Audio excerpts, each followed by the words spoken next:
Assalamualaikum warahmatullahi wabarakatuh. Kasus 3 ini, pengamat yaitu rekan saya Bu Martawati, kemudian coachnya saya sendiri Mardiani, dan coachi itu adalah Ibu Marwah Kota. Di kasus ketiga ini menceritakan bahwa rekan yang bercerita jika dia baru saja mendapatkan teguran dari kepala sekolah yang menerima laporan dari pengawas sekolah yang melakukan supervisi saat ia mengajar. Nah, pengawas sekolah yang melakukan supervisi ini tampak keberatan ketika rekan mengajar tanpa buku teks. Kemudian rekan Anda mengajar dengan memanfaatkan sumber-sumber belajar lainnya. Ketika diingatkan pengawas tersebut, rekan Anda menyampaikan jika dia sudah tetap mengacu pada kurikulum walaupun tidak menggunakan buku teks. Nah, pengawas tersebut tampaknya tersinggung dan memberikan laporan tentang hal itu kepada kepala sekolah. Nah, berikut simulasi untuk praktek coaching pada kasus ketiga. Assalamualaikum, Bu. Waalaikumsalam, Bu. Kok wajahnya lesu begitu? Ada apa ya, Bu? Ibu punya masalah?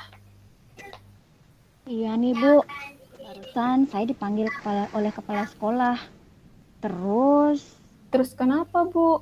Kalau berkenan, Ibu bisa kok cerita masalah Ibu. Siapa tahu saya bisa membantu. Sebelumnya terima kasih, Bu Dian. Saya memang butuh tempat curhat, Bu. Begini, Bu. Saya tadi ditegur sama kepala sekolah. Emang kenapa, Bu? Ini ceritanya, Bu Dian. Tadi pagi, Bapak pengawas melakukan supervisi pada saat saya mengajar. Terus, Pak pengawas keberatan karena pada saat supervisi, saya tidak menggunakan buku teks.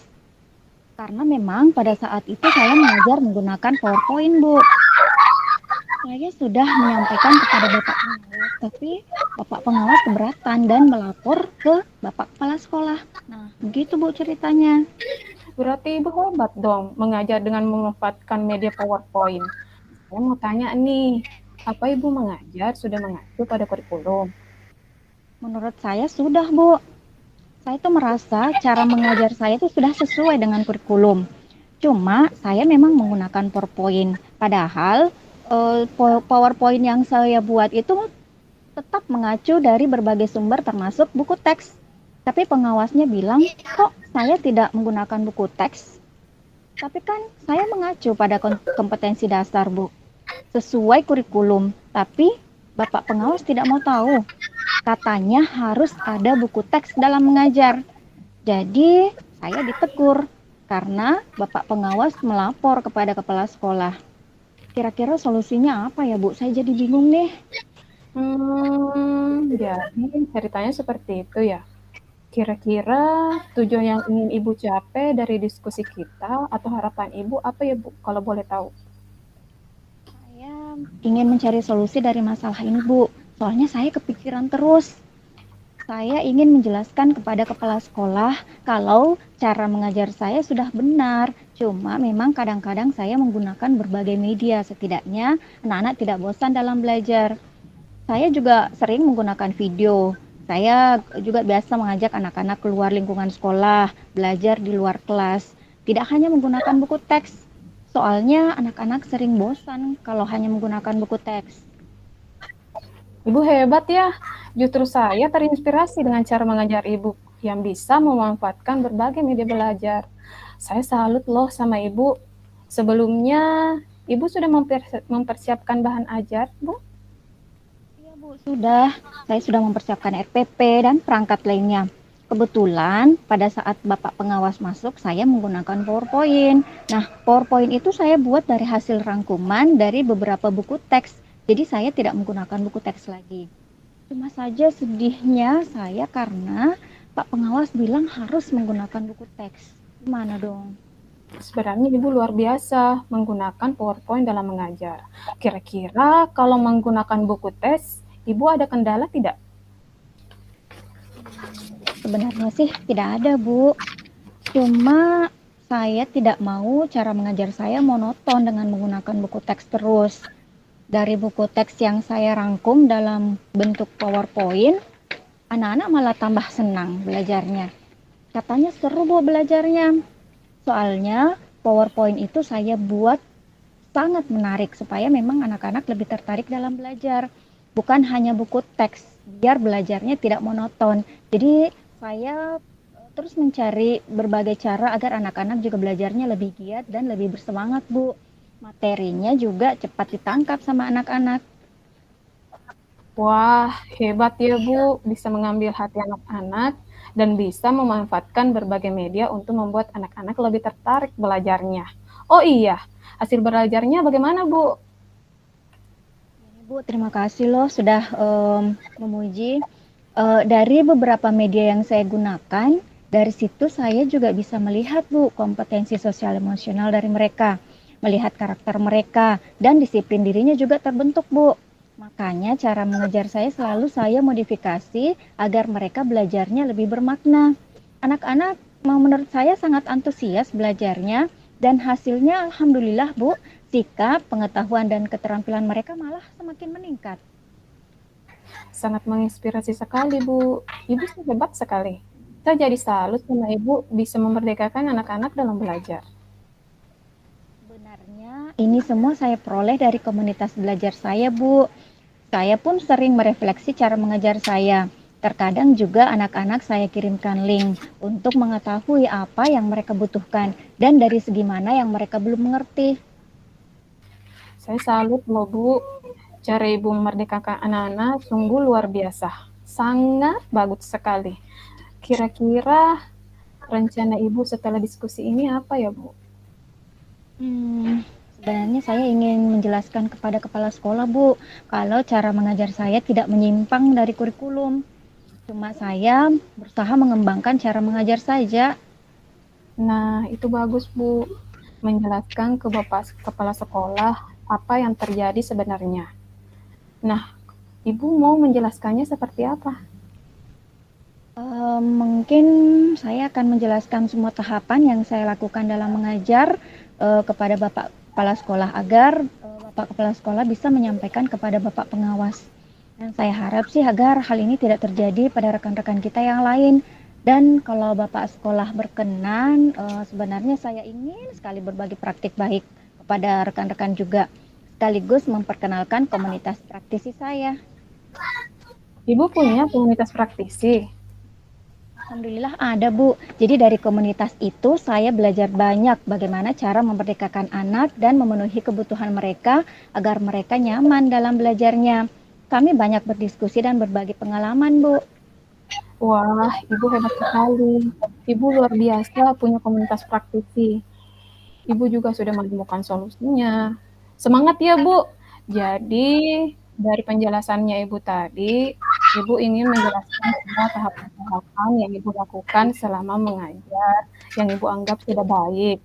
Dan semoga itu mengetuk hati Bapak, Kepala Sekolah, dari praktik baik Ibu. Dari praktik baiknya itu, Ibu bisa share ke rekan-rekan guru yang lain. Sekaligus, kalau Bapak Kepala Sekolah mengizinkan, Ibu bisa memperkenalkan komunitas praktisinya Ibu dengan rekan-rekan yang lain. Semoga mereka juga bisa terinspirasi bagaimana membuat anak-anak menjadi merdeka dalam belajar dan belajarnya lebih nyaman dan lebih bermakna.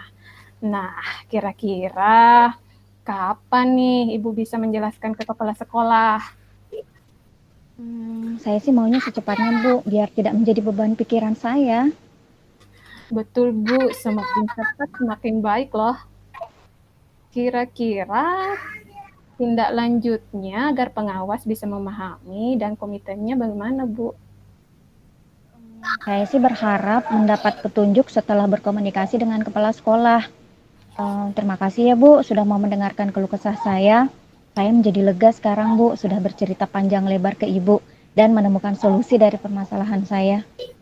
Nah, permasalahannya Ibu itu adalah permasalahan yang Ibu solusinya ambil sendiri dan temukan sendiri. Ibu hebat loh bisa merangkum, mencari solusi semua permasalahan-permasalahan yang telah Ibu hadapi dan mencari solusinya. Amin, semoga hasilnya bisa diterima, dan saya berharap semoga nantinya Bapak Kepala Sekolah bisa memahami Ibu, dan Ibu juga sudah tidak terbebani lagi, dan semoga Bapak Pengawas bisa memahami kondisi Ibu. Amin. Oh ya, saya ke kelas dulu ya Bu, kebetulan sudah masuk jam mengajar saya. Iya Bu, silahkan. Jangan lupa hasilnya diinfokan ya. Iya Bu. Terima kasih. Bismillahirrahmanirrahim. Assalamualaikum warahmatullahi wabarakatuh. Ketika ini ada seorang guru yang merasa karena sudah ditegur oleh Bapak Pengawas karena dianggap mengajar tanpa menggunakan buku teks. Adapun hasil pengamatan saya dari apa yang terjadi pada kasus ketiga ini, yang pertama itu adalah tentang tujuan. Jadi apa yang disampaikan oleh coach lewat pertanyaan itu mengarahkan coach terhadap apa yang akan dicapai pada pembicaraan mereka. Kemudian setelah itu saya dapat mengidentifikasi bahwa coach itu sudah setelah banyak menerima informasi yang diberikan oleh coach, di mana coach ini merasa bahwa dia mengajar dengan sangat baik, dia sudah memberikan hal yang terbaik pada murid, dia sudah memerdekakan murid, meskipun pada saat pengawasan di kelas itu pengawas tidak menemukan adanya buku teks, tapi semua yang dipergunakan untuk mengajar itu adalah hasil dari buku teks yang sudah dan ini juga terbukti dari hasil pembelajaran murid, di mana nilai-nilai murid itu mengalami peningkatan. Murid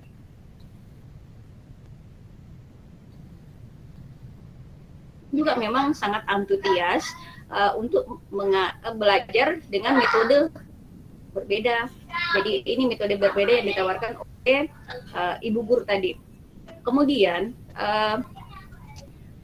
dari identifikasi ini kemudian rencana aksi di sini, coach kemudian mengetahui apa yang harus dilakukan. Yang harus dilakukan oleh coach ini adalah menjelaskan kesalahpahaman ini kepada kepala sekolah, dan kemudian berharap kepala sekolah menyampaikan hal ini kepada kelas. Jadi bagaimanapun juga apa yang sudah dilakukan oleh Ibu Guru ini sudah benar, dan Ibu Guru berharap dia bisa membagi praktik baik yang bukan itu di sekolah. Kemudian sebagai sebuah tanggung jawab, coach ini kemudian setelah berbicara dengan coachnya itu memutuskan untuk secepatnya bertemu dengan kepala sekolah untuk menjelaskan kesalahpahaman ini, agar supaya masalah ini tidak berlarut-larut dan memberikan efek pada guru-guru yang lain. Jadi cepatnya dia ingin membicarakan masalah ini secara tuntas dengan kepala sekolah, menjelaskan semua kesalahpahaman yang terjadi antara dirinya dengan pengawas yang sampai membuat kepala sekolah menegurnya. Itu mungkin hasil pengamatan saya terhadap kasus yang terjadi, kasus ketiga yang kita bahas pada kesempatan hari ini.